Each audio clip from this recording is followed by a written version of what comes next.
Authorities have discovered suitcases containing hundreds of millions of dollars in a Minnesota airport. Now, in the meantime, Republicans are working... Suitcases containing hundreds of millions of dollars?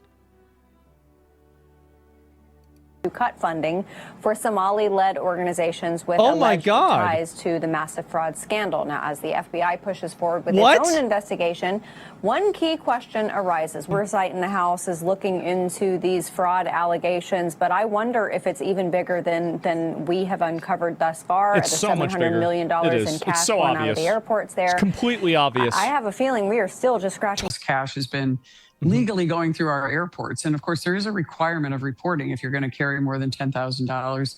When you start seeing 10,000, 100,000, millions, and now, more, as John reported earlier, more money that goes through JFK, goes through the... That's fucking insane. Something's wrong there. And I think something that's very interesting that we impose on banks is that banks are required under banking law to require suspicious activity reports.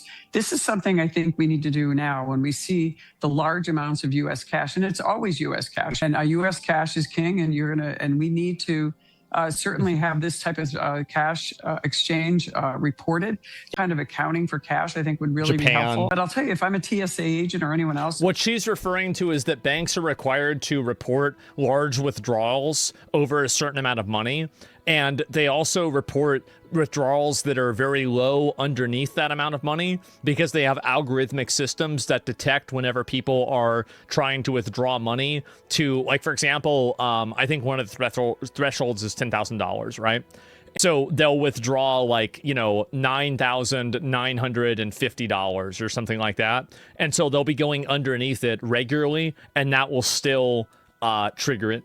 And I see this kind of cash going through, and that you're able to report the amount of cash going through, that it's happening in plain sight. Yeah. We're seeing corruption in They're letting it happen because it's happening and it's a minority group doing it.